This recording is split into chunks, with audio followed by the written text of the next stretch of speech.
Hindi online classes में आप सभी हिंदी प्रेमियों का हृदय से स्वागत एवं अभिनंदन। मैं एमपी सर, मेरे द्वारा आप लोग को यूजीसी नेट जेआरएफ में लगी रचनाएं, जिसमें हिंदी नाटक इकाई 8 हिंदी नाटक और उसमें आज यह 13वां नाटक है। इसके पहले हम लोग 12 नाटक पढ़ चुके हैं। इकाई 8 में कुल 14 नाटक हैं, जिसमें आज यह 13वां नाटक पढ़ेंगे, जिस नाटक का नाम स्कंद गुप्त नाटक है।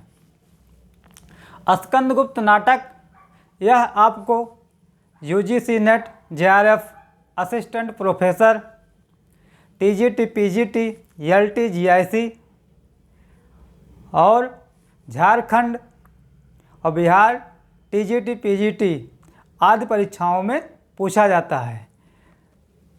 इसके महत्व को देखते हुए आज यह वीडियो बहुत महत्वपूर्ण है कि यह नाटक इतना महत्वपूर्ण है कि इस नाटक को प्रत्येक विद्यार्थी को पढ़ना चाहिए। उसी को देखते हुए आज यह नाटक शुरू करते हैं। तो सबसे पहले इस नाटक के रचनाकार के बारे में जानते हैं कि इस नाटक के रचनाकार कौन है। तो स्कंद गुप्त नाटक के रचनाकार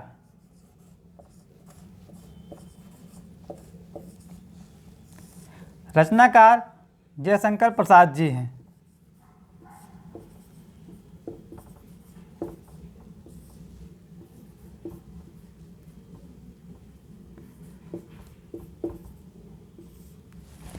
नाटक का प्रकाशन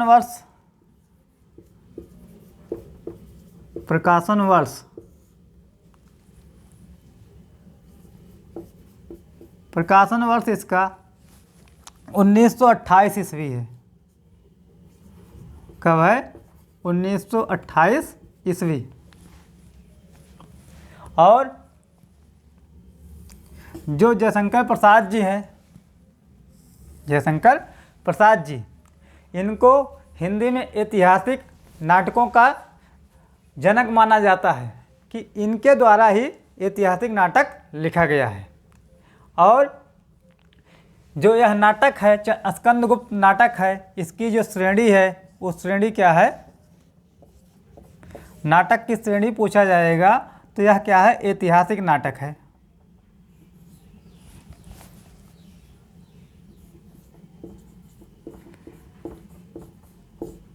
ऐतिहासिक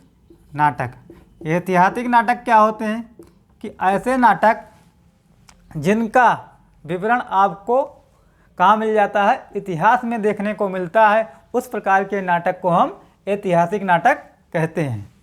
अब ऐतिहासिक नाटक है, इस नाटक में क्या है? कुल अंक कितने हैं? कुल अंक, यहाँ भी प्रश्न बनेगा, ये भी इम्पोर्टेंट है। अंकों की संख्या इस नाटक में कितनी है? 5 अंक हैं। और कुल दृश्य कितने हैं? कुल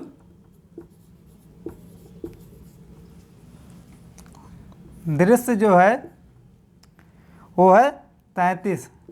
5 अंक 33 दृश्य।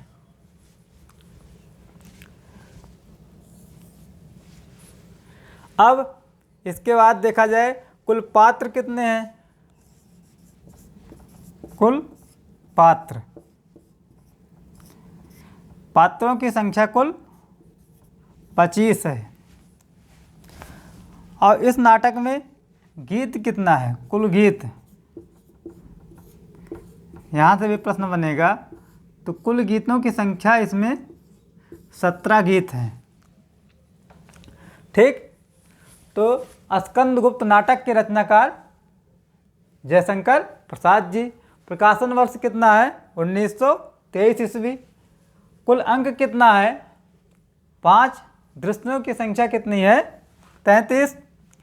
कुल पात्र कितने हैं? 25।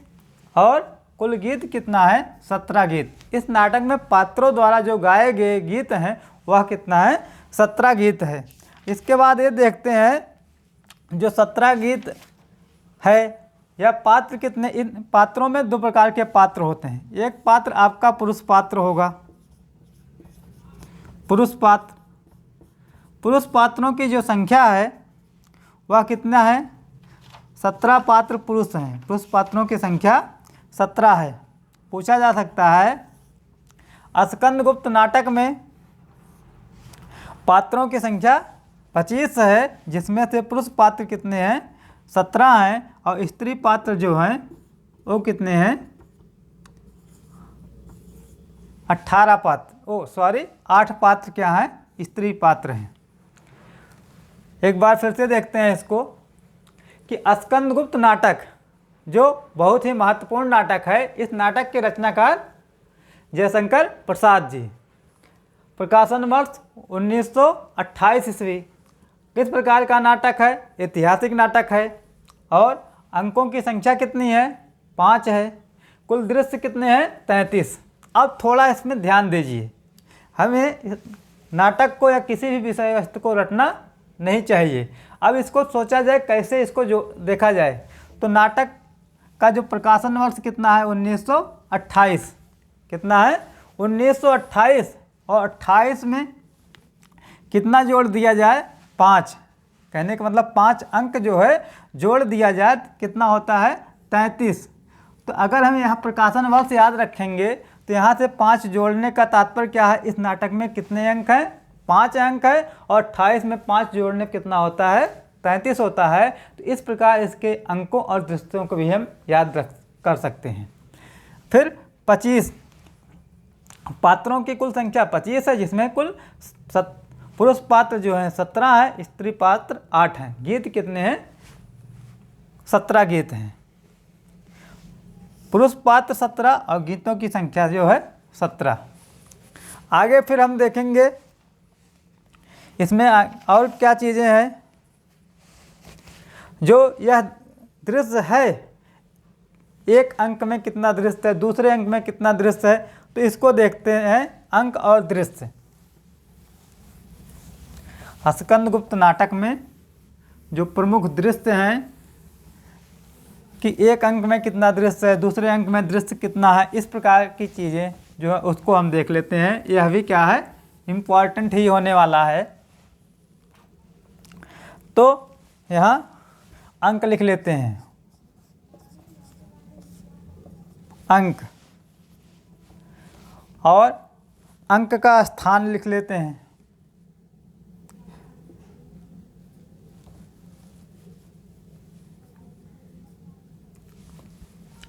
अंक हो गया, दृश्य हो गया।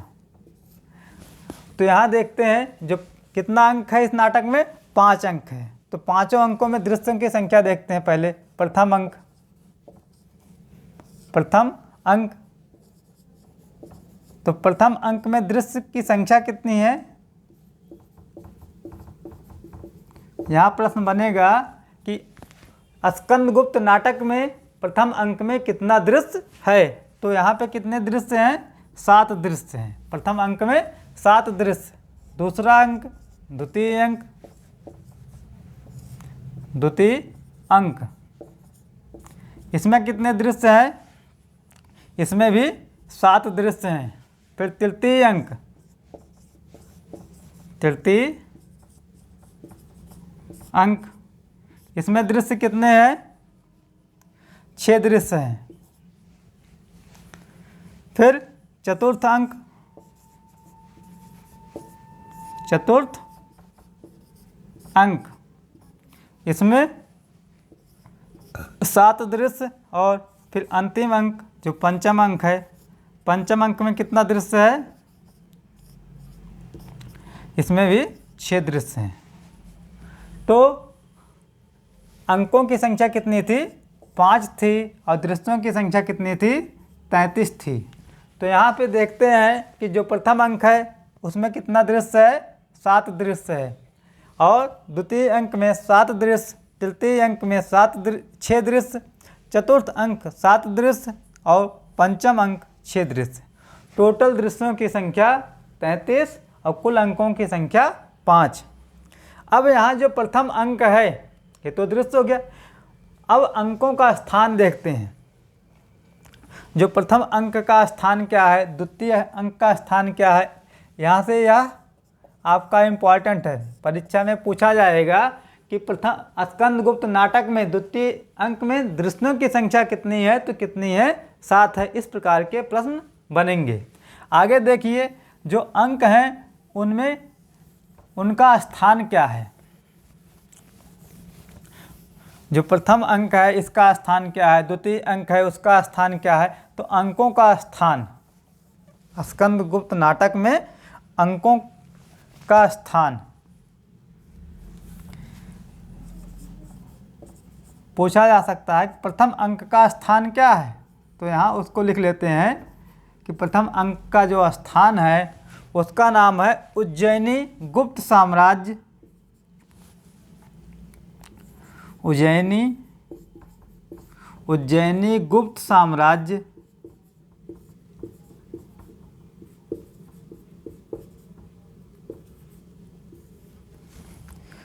का स्कंधावार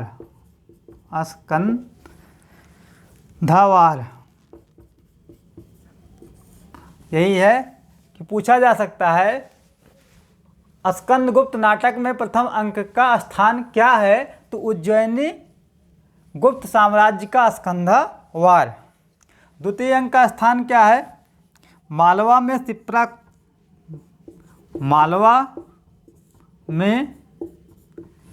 शिप्रा तटकुंज है।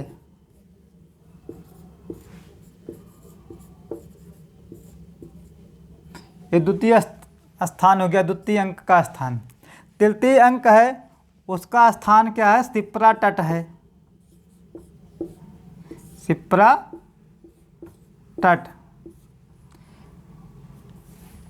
और चतुर्थ अंक जो है उसका स्थान क्या है, प्रकोष्ठ है। और जो अंतिम अंक है पंचम अंक, उसका स्थान है पथ में मुदगल।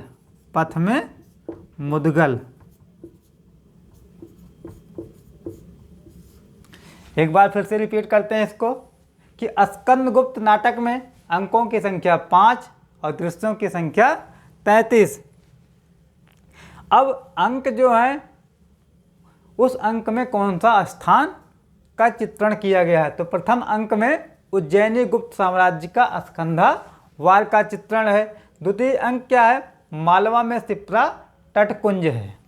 तृतीय अंक शिप्रा तट है। उसके बाद चतुर्थ अंक प्रकोष्ठ और पंचम अंक पथ में मुदगल। ये इनका अंकों का स्थान है। अब आइए देखते हैं कि स्कंदगुप्त नाटक का कथानक क्या है। नाटक का कथानक, यह भी इम्पॉर्टेंट है। जब कथा आप जानते रहेंगे तो यह आराम से इसको समझ सकते हैं। तो स्कंदगुप्त नाटक में कथानक किस प्रकार है, इसको देखिए कि इसका कथानक क्या है, कथा किस प्रकार की कथा इसमें है। तो कथानक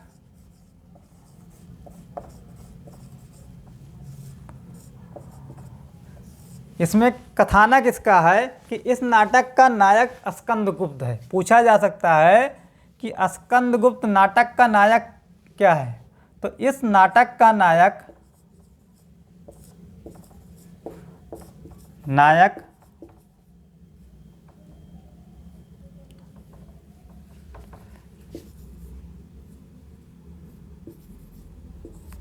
इस नाटक का नायक स्कंदगुप्त है।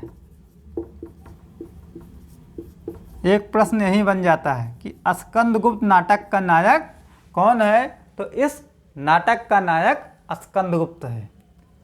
आगे इसके माध्यम से, किसके माध्यम से, स्कंदगुप्त के माध्यम से, इसके माध्यम से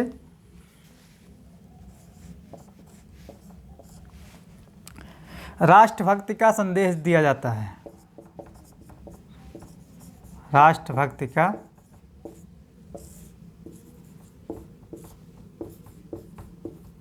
संदेश दिया जाता है।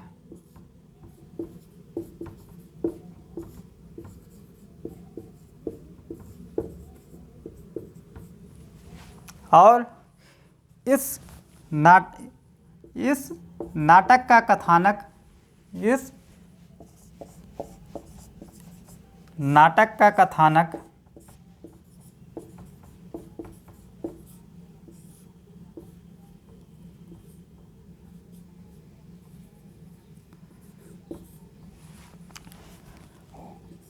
हूण आक्रमण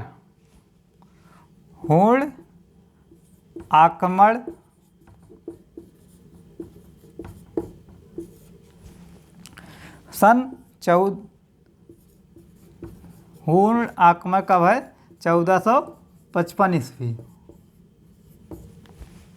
से लेकर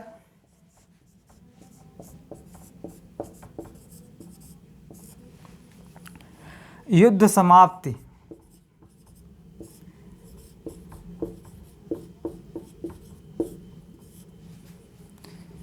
और युद्ध समाप्ति होती है सन 466 ईस्वी में, 466 ईस्वी तक है।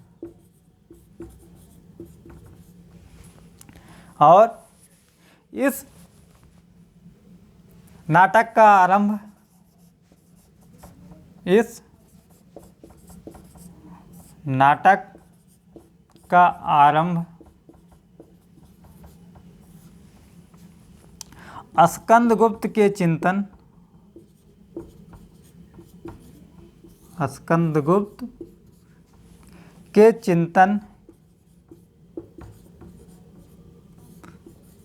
की इन पंक्तियों से होता है।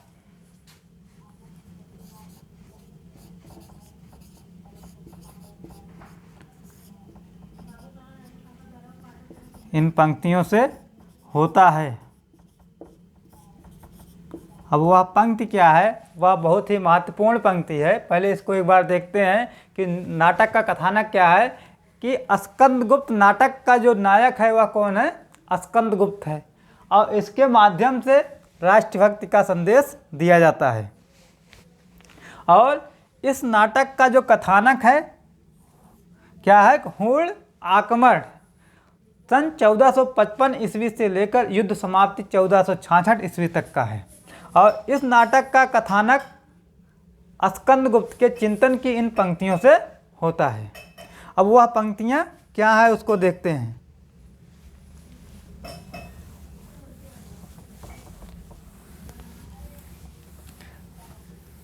यह पंक्ति बहुत महत्वपूर्ण है।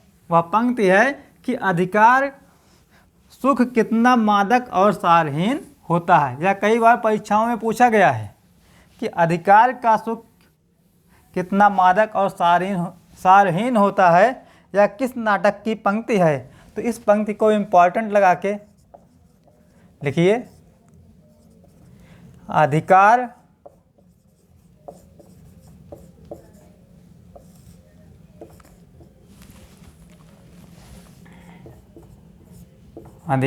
सुख कितना मादक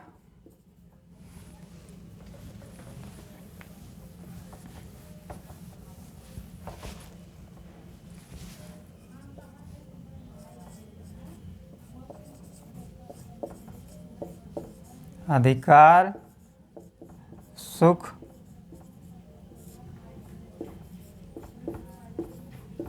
कितना मादक और सारहीन है, और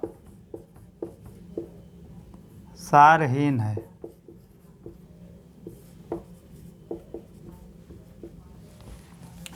यह पूछा जा सकता है अधिकार सुख कितना मादक और सारहीन है, यह किस नाटक की पंक्ति है?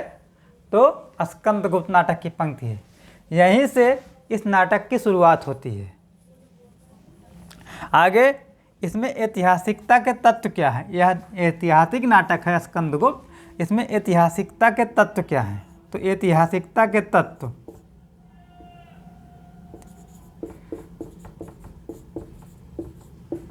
ऐतिहासिकता के तत्व,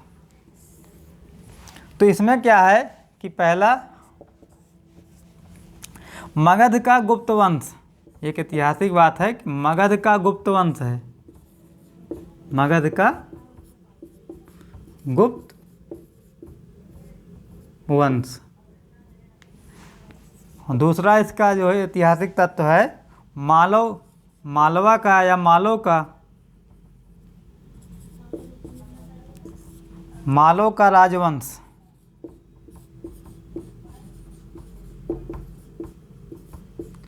तीसरा इसका ऐतिहासिक है विक्रमादित्य। एक है विक्रमादित्य, एक है कालिदास। यह इसके ऐतिहासिक के तत्व हैं, ऐतिहासिकता के तत्व कि इनका भी इतिहास में नाम मिलता है, कालिदास का भी मिलता है, मालवा का राजवंश है इसका भी इतिहास में नाम। तो ये सब चीज़ें इतिहास में हैं। तो ऐतिहासिकता के जो तत्व हैं वह यही है कि मगध का गुप्त वंश है, मालव का राजवंश है, विक्रमादित्य और कालिदास। इसके बाद हम देखेंगे इस नाटक के प्रमुख पात्र कौन कौन से हैं, क्योंकि पात्रों से भी प्रश्न बनता है और हर नाटक, कहानी, उपन्यास जो हैं उसमें जितने भी पात्र आते हैं सब महत्वपूर्ण होते हैं। उसी प्रकार इस नाटक के भी पात्र बहुत महत्वपूर्ण हैं और कई बार परीक्षाओं में पूछा भी गया है।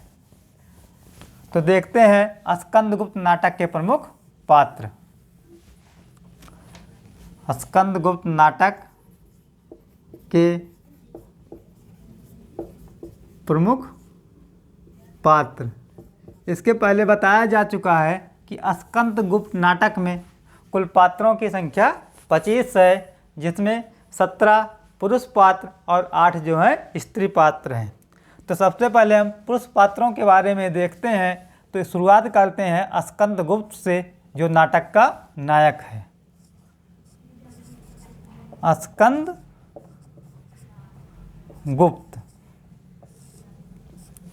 यह क्या है कि नाटक का नायक है। पहली बात तो नाटक का नायक और युवराज विक्रमादित्य यही है। युवराज विक्रमादित्य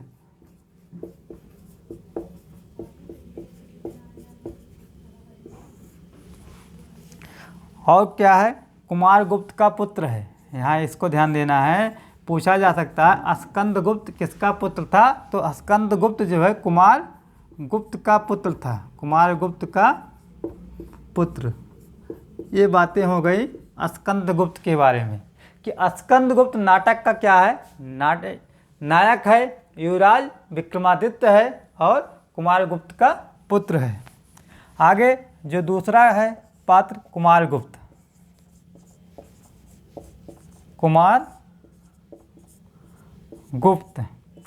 यह क्या है, मगध का सम्राट है।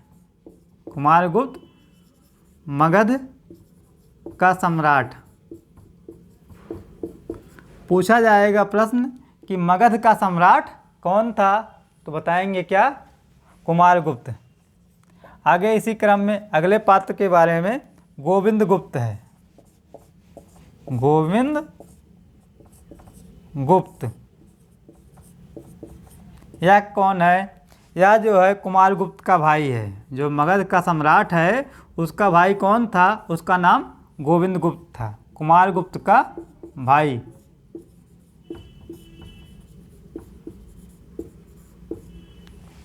आगे एक पात्र चक्रपालिक है।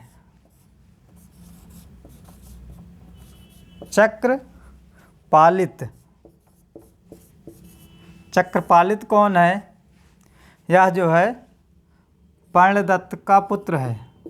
पर्णदत्त का पुत्र।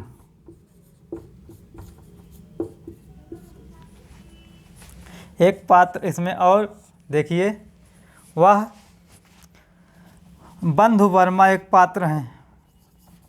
बंधु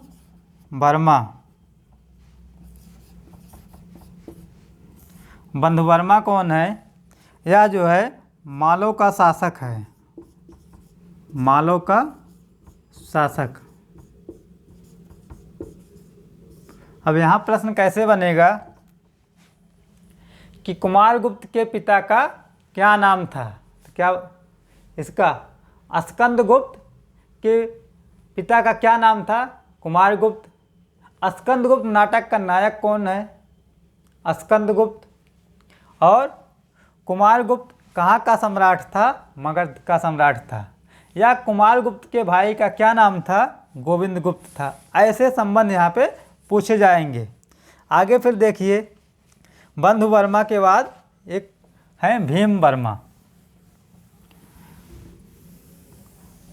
कुल 25 पात्र हैं, जिसमें 17 पुरुष पात्र और 8 स्त्री पात्र।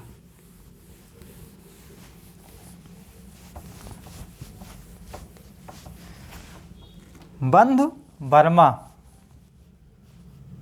हो गया है। इसके बाद फिर भीम वर्मा।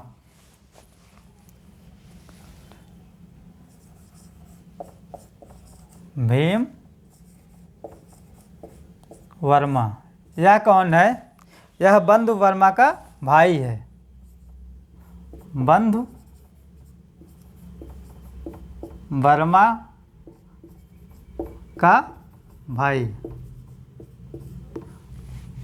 और आगे फिर एक है मात्रगुप्त।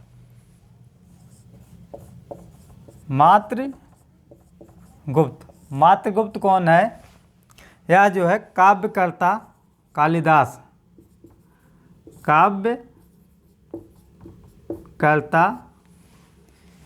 कालिदास। यहाँ से प्रश्न बना है कि कालिदास कौन है? तो मात्रगुप्त हैं। यह जो कवि हैं वही मात्रगुप्त के नाम से आए हैं इस नाटक में। इसके बाद आपका परपगा बुद्धि एक पात्र है। परपगा बुद्धि, इसके बारे में बौद्ध कापालिक है। यह बौद्ध कापालिक।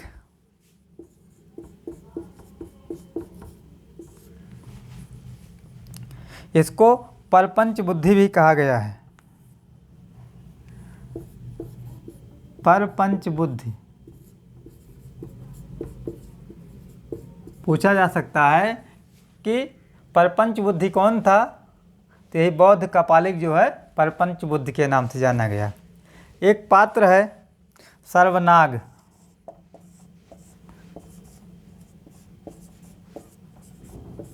सर्वनाग। तो सर्वनाग क्या है? अंतर्वेद का विषय पति है। अंतर्वेद का विषय पति।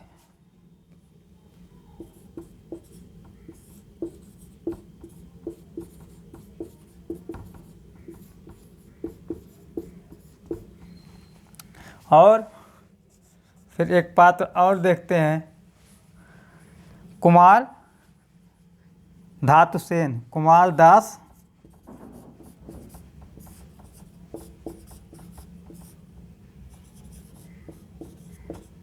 धातुसेन। यह कौन है? यह सिंघल का राजकुमार है।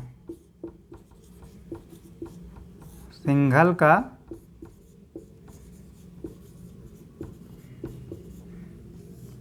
राजकुमार। तो भीम वर्मा, मात्रगुप्त, परपगा बुद्धि, सर्वनाग और कुमार दास या धातुसेन। आगे पात्रों में देखते हैं, एक भट्टार पात्र है और एक मुदगल है, एक खिंगिल है, एक पृथ्वीसेन है। ऐसे ही पात्रों के नाम देखिए पूछ सकता है कि स्कंदगुप्त नाटक के कौन से पात्र हैं, या 2-3 पात्रों का नाम देके पूछ सकता है इसमें से कौन सा पात्र स्कंदगुप्त नाटक का नहीं है। इसलिए हमें पात्रों का नाम भी याद रखना आवश्यक है। तो हम फिर देखते हैं पुरगुप्त। एक पात्र है पुरगुप्त।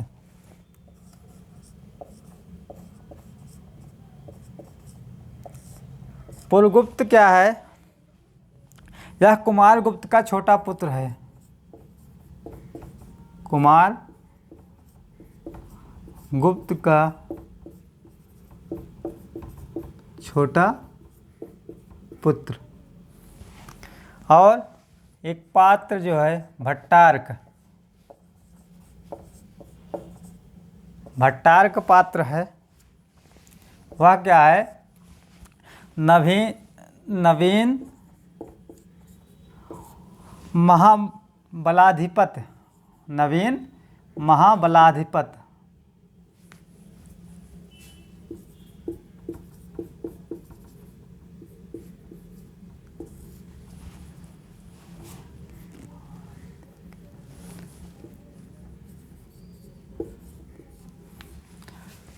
आगे एक पात्र पृथ्वी सेन है, पृथ्वी सेन मंत्री कुमार का अमात्य है, मंत्री कुमार अमात्य।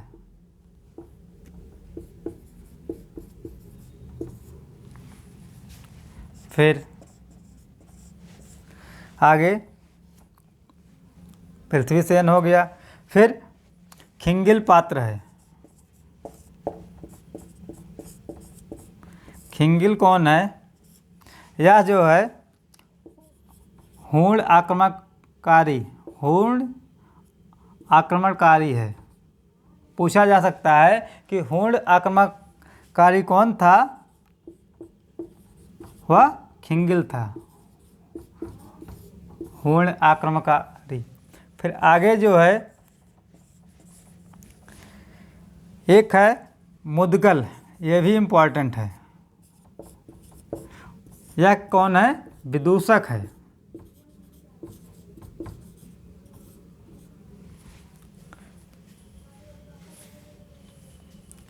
तो पुरगुप्त एक पात्र है। पुरगुप्त कौन है? कुमारगुप्त का छोटा पुत्र है। भट्टार्क कौन है? नवीन महाबलाधिकृत है। पृथ्वीसेन मंत्री कुमार अमात्य है। खिंगिल क्या है? हूण आक्रमणकारी है। इसको इम्पोर्टेंट लगाइए। अब विदूषक पूछा जाएगा कि स्कंदगुप्त नाटक का विदूषक कौन है? तो विदूषक कौन है? मुदगल है। यह इम्पोर्टेंट है। आगे और भी पात्रों को इसी प्रकार देखते हैं। 15 पात्र हो गया। 2 पात्र और इसमें बचे हैं, वो कौन कौन से उनको देखते हैं इसमें। इसके बाद फिर स्त्री पात्रों को देखा जाएगा इसी क्रम में।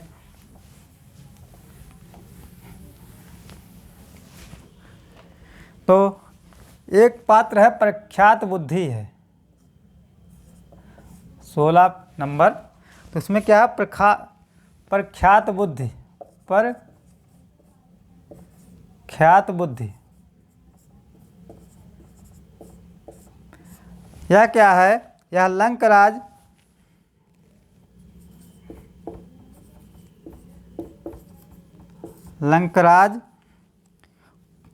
कुल का श्रवण है, कुल का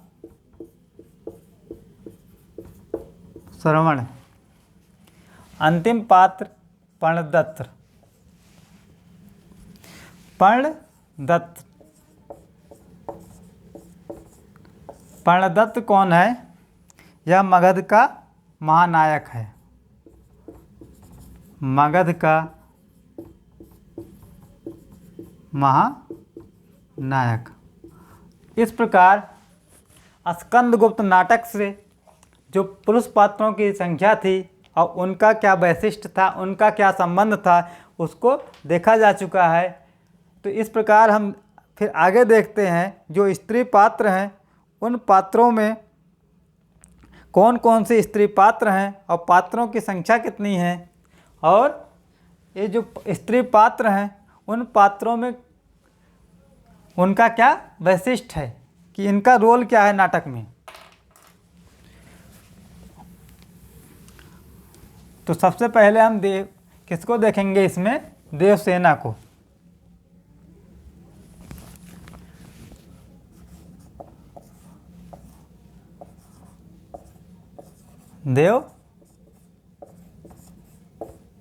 देवसेना कौन है? तो देवसेना नाटक की जो नायिका है, यह जो है नाटक की नायिका।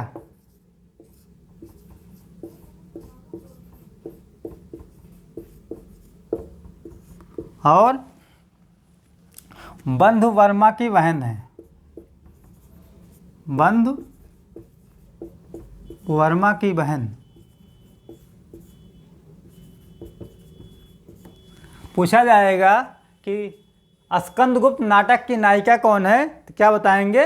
देवसेना बताएंगे। इसी को याद रखना है कि नाटक की नायिका कौन है। फिर अगला इसमें देखेंगे, एक पात्र देवकी है।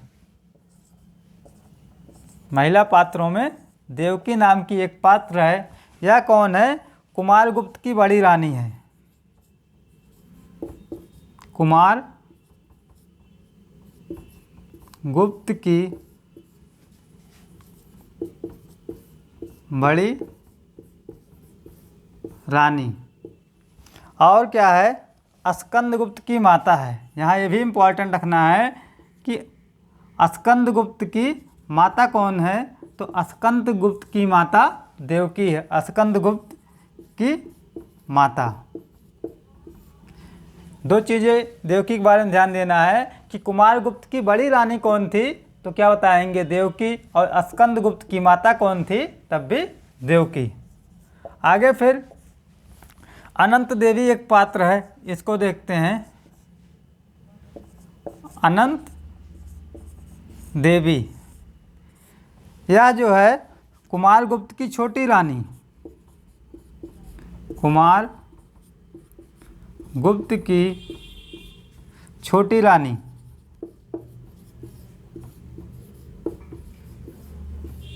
और क्या है? पुरगुप्त की माता है। कुमारगुप्त की छोटी रानी और पुरगुप्त की माता। फिर आगे देखते हैं, एक जयमाला पात्र है। जयमाला कौन है? यह बंधु वर्मा की पत्नी है। बंधु वर्मा की पत्नी। और क्या है? मालों की रानी है।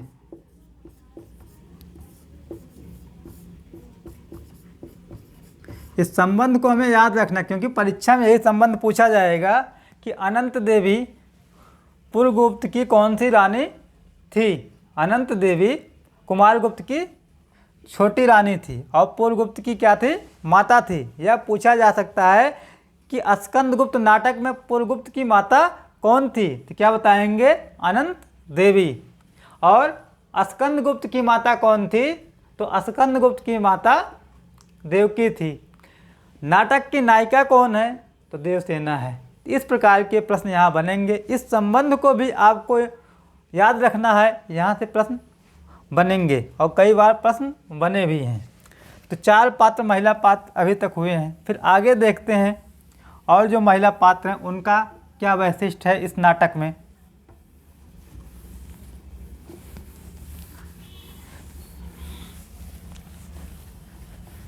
यह नाटक बहुत ही महत्वपूर्ण है, इसलिए इसको आराम आराम से पढ़ते हैं। तो फिर आप विजया एक पात्र है, ये भी क्या है? बहुत महत्वपूर्ण पात्र है विजया। तो विजया कौन है? तो विजया जो है मालो धन कुबेर की पुत्री, धन कुबेर की पुत्री।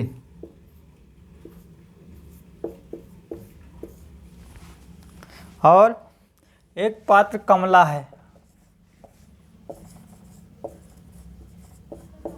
कमला कौन है? यह जो है भट्टारक की माता है। भट्टारक की माता। आगे फिर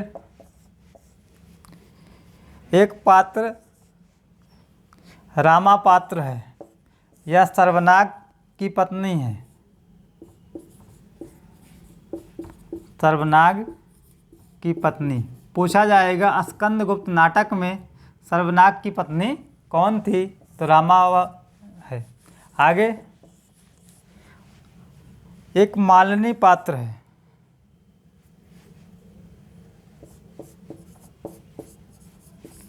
यह कौन है, यह कालिदास की प्रेमिका है।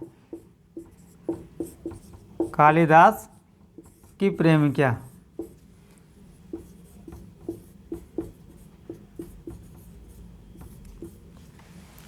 तो हमने देखा स्त्री और पुरुष पात्र, स्कंदगुप्त नाटक के पुरुष और स्त्री पात्र जो इस प्रकार थे कि कुल पात्रों की संख्या 25 थी और इसमें 17 पात्र जो है पुरुष पात्र थे और 8 जो पात्र हैं वो स्त्री पात्र थे।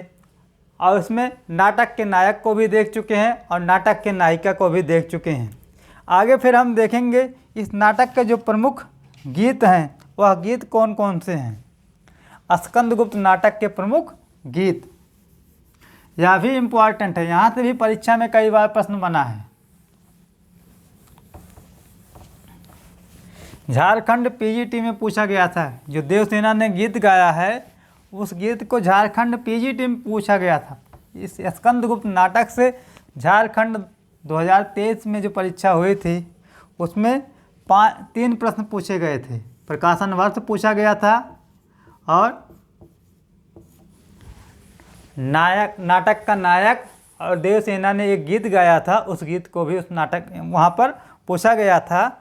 तो स्कंदगुप्त नाटक में कुल गीतों की संख्या कितनी है, 17 गीत हैं। पूछा जा सकता है कि स्कंदगुप्त नाटक में गीतों की संख्या 17 है। अब हम सभी गीतों को एक एक करके देखते हैं, इसमें कोई भी गीत नहीं छोड़ेंगे क्योंकि अगर यह नाटक बहुत ही महत्वपूर्ण है, कहीं ना कहीं प्रश्न यहाँ से पूछा ही जा सकता है। तो पहला गीत देखते हैं।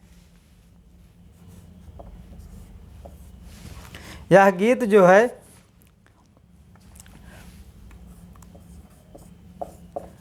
प्रिय संस्कृत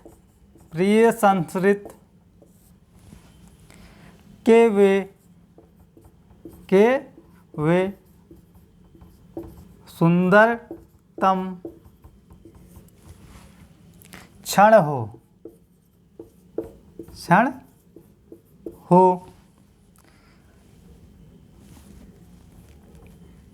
क्षण यों ही भूल मत जाना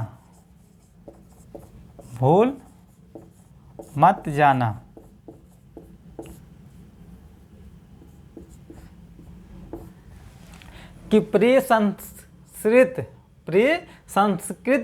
के वे सुंदरतम क्षण यों ही मत जाना।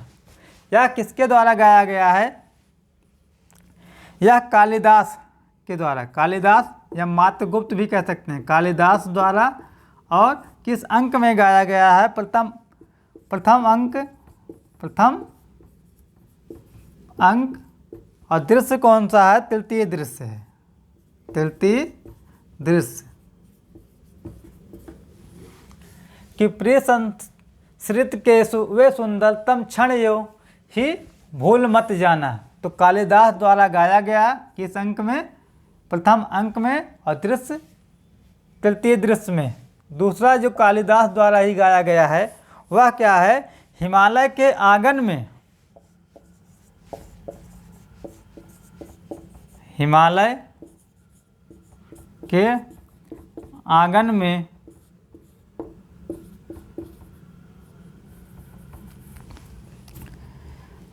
में उसे प्रथम किरणों का उपहार दे, उसे प्रथम किरणों का दे उपहार।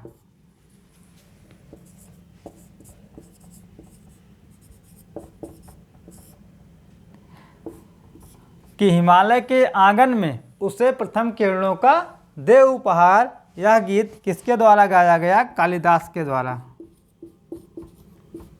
कालिदास द्वारा।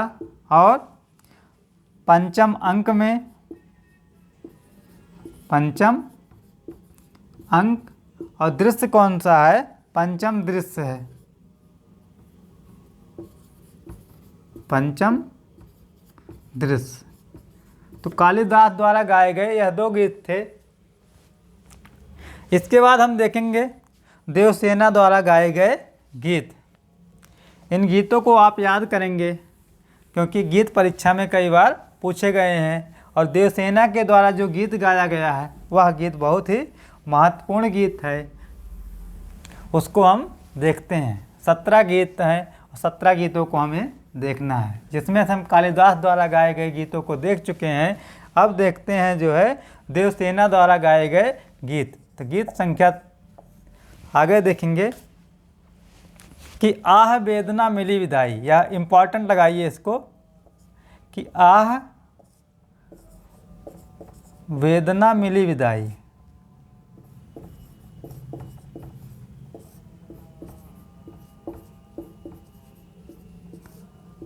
डाट डाट करके यह पंचम अंक में, पंचम अंक। और दृश्य कौन सा है? षष्ठ दृश्य है, पंचम अंक षष्ठ दृश्य। और किसके द्वारा गाया गया है? देवसेना द्वारा गाया गया है, देवसेना। इस नाटक में देवसेना द्वारा 5 गीत गाए गए हैं। तो पहला गीत उसके द्वारा हो गया। दूसरा जो इम्पोर्टेंट गीत है कि देश की दुर्दशा निहारोगे, देश की दुर्दशा निहारोगे।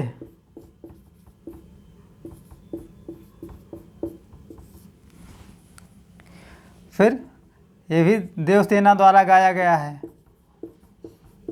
देवसेना। और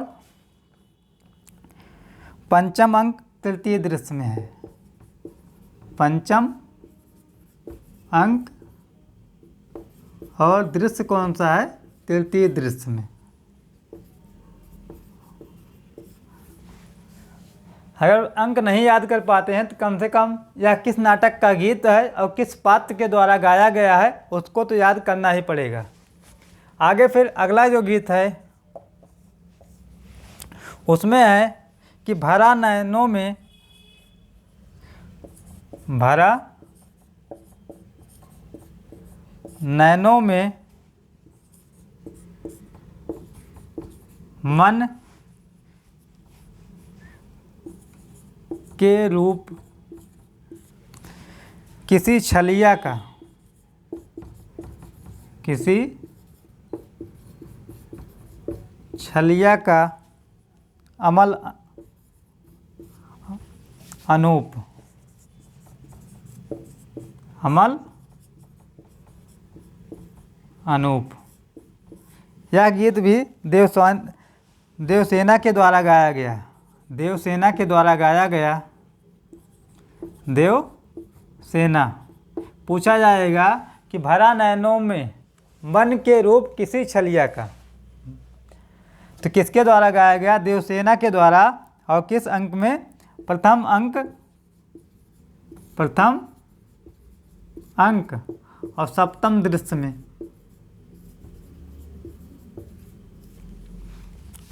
आगे फिर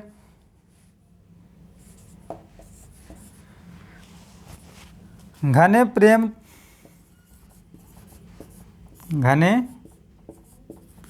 प्रेम तरु तले, घने प्रेम तरु तले। यह गीत देवसेना के द्वारा गाया गया, देवसेना। और किस अंक में है? द्वितीय अंक, द्वितीय अंक। और दृश्य कौन सा है? प्रथम दृश्य है। देवसेना द्वारा अंतिम जो गीत गाया गया है उसको देखते हैं वह गीत है कि शून्य गगन में, शून्य गगन में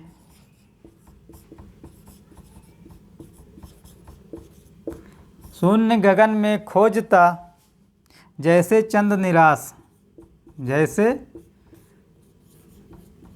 चंद निराश। यह देवसेना के द्वारा यह भी गाया गया है। और किस अंक में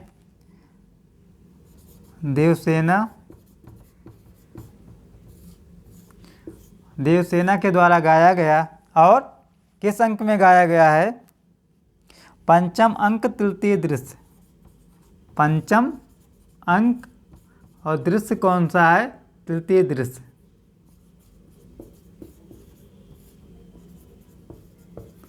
तो यहाँ पे इम्पॉर्टेंट है कि देवसेना ने कितने गीत गाए थे? 5 गीत गाए थे और 5 गीत इम्पॉर्टेंट है, जिसमें सबसे इम्पॉर्टेंट गीत है कि आह वेदना मिली विदाई। यह किसके द्वारा गाया गया है? तो देवसेना के द्वारा गाया गया है। किस अंक में? पंचम अंक में। और कौन सा दृश्य है? छठा दृश्य है। और यह भी इम्पॉर्टेंट गीत है कि देश की दुर्दशा निहारोगे। यह किसके द्वारा गाया? देवसेना के द्वारा गाया गया। किस अंक में? पंचम अंक में। और दृश्य कौन सा है? तृतीय दृश्य। और ये भी इम्पॉर्टेंट है कि भरा नैनों में मन के रूप किसी छलिया का। यह भी देवसेना के द्वारा गाया गया।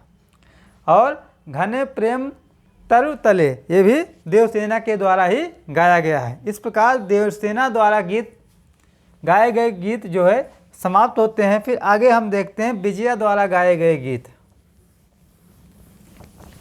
17 गीत हैं, तो पूरा गीत हमें इसमें देखना है, क्योंकि यह नाटक बहुत ही इम्पॉर्टेंट है। इसलिए इसकी कोई भी इम्पॉर्टेंट चीज़ हमें छोड़ना नहीं है कि यहाँ से कोई भी प्रश्न बन सकता है।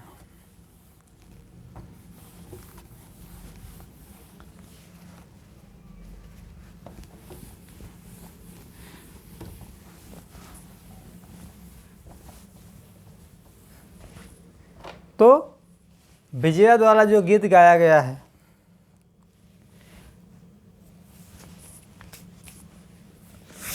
ये 8वां नंबर का गीत होगा, जिसमें है उमड़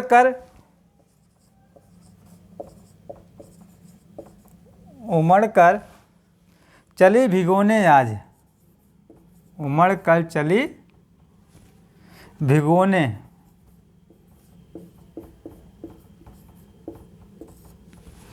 आज,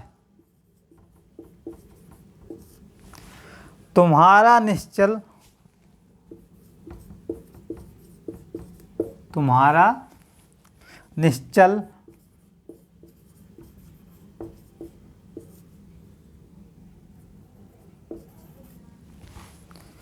अंचल छोर। तुम्हारा निश्चल अंचल छोर। यह किसके द्वारा गाया गया? विजया द्वारा। विजया द्वारा गाया गया है। और तृतीय अंक और दृश्य कौन सा है? प्रथम दृश्य है।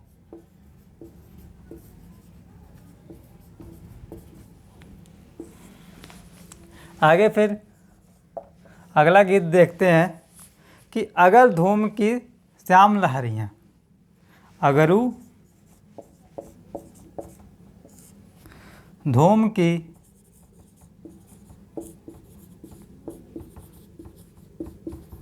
श्याम लहरियाँ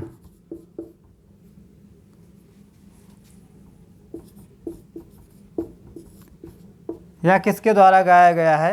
ये भी विजया द्वारा गाया गया। किस अंक में गाया गया? पंचम अंक में। और दृश्य कौन सा है? द्वितीय दृश्य है।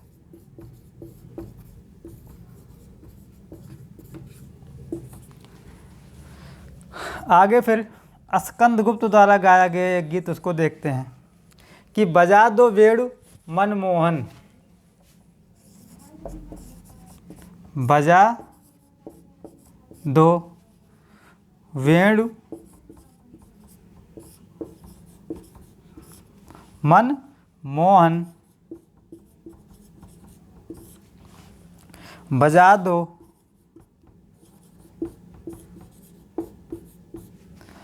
आनंदमय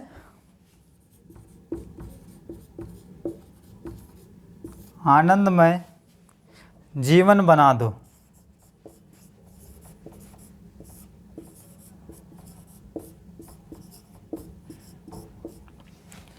कि बजा दो वेणु मनमोहन बजा दो आनंद जीवन बना दो। यह इम्पॉर्टेंट गीत है और किसके द्वारा गाया गया है? स्कंदगुप्त के द्वारा।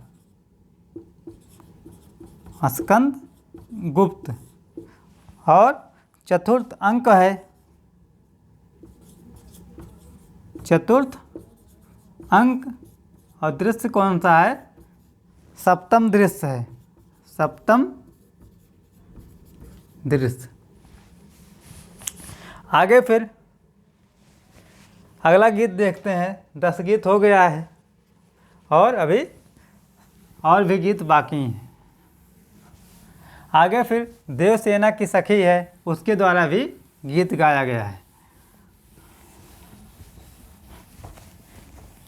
गीत नंबर 11 जो है यह देवसेना की सखी द्वारा गाया गया है। वह क्या है कि माझी साहस है, माझी साहस है, खेलोगे जर्जर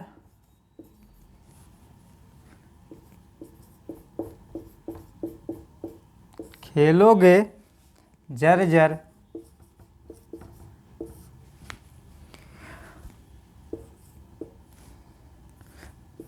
तरी भरी पथिकों से, पथिकों से। कि माझी साहस है खेलोगे जर्जर तरी भरी पथिकों से। यह किसके द्वारा गाया गया है? कि देवसेना की सखी द्वारा। देवसेना की एक सखी है, एक सखी द्वारा। और तृतीय अंक में, तृतीय अंक दृश्य कौन सा है? चतुर्थ दृश्य।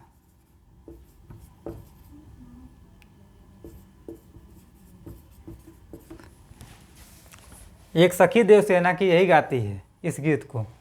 तो यह आगे फिर देखते हैं, इसमें नर्तकियां हैं, उनके द्वारा जो गीत गाया गया